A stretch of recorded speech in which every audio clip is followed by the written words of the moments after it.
বাংলাদেশ রেলওয়ের বৃহত্তম ইয়ার্ড, এর চেয়ে বড় রেলওয়ে ইয়ার্ড আর নেই। সান্তাহার রেলওয়ে জংশনের কথাই বলছি। নওগাঁ জেলায় অবস্থিত, নওগাঁ সদরের ঠিক পাশেই সান্তাহার রেলওয়ে জংশন। চালু হয় 1978 সালে, অর্থাৎ 147 বছরের পুরনো একটি স্টেশন।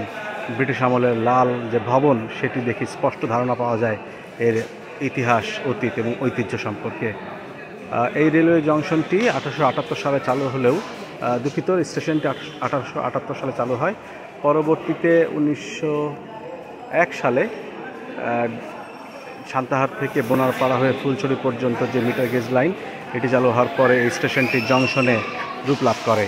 প্রথমের নাম ছিল সুলতানপুর রেলওয়ে স্টেশন, পরবর্তীতে এটি সুলতানপুর সান্তাহার নামে পরিচিত হয়ে ওঠে এবং পরবর্তীতে যখন স্টেশনের জংশনের কার্যক্রম বৃদ্ধি পায়, তখন পরবর্তীতে এটাকে যে বড় পরিসরে সান্তাহারের সাপাহার যে জায়গাটি রয়েছে,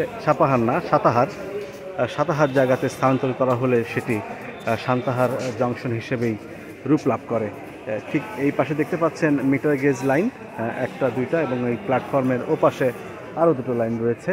এবং রেলওয়ের এই যে মূল যে প্রাঙ্গণটি রয়েছে, প্রাঙ্গণের পশ্চিম প্রান্তে রয়েছে আরও দুটি প্ল্যাটফর্ম এবং 4টি এবং 6টি রেল ট্র্যাক, সব মিলিয়ে দুঃখিত, এখানে 4টি, তার ওপরে 1টি, 5টি, সব মিলিয়ে 9টি রেল ট্র্যাক রয়েছে এই রেলওয়ে জংশনে। এখন 2014 সালের থেকে 2015 সাল পর্যন্ত এই স্টেশন থেকে, জংশন থেকে রেভিনিউ এসেছে প্রায় 8.5 কোটি টাকার মতো। সারাদিনে 30টি রেল এখানে চলাচল করে, উইকিপিডিয়ার তথ্য সে কথাই বলছে। আন্তনগর ট্রেনের পাশাপাশি কমিউটার ট্রেন, মেল ট্রেন এবং পণ্যবাহী ট্রেন এখানে পরিচালিত হয়।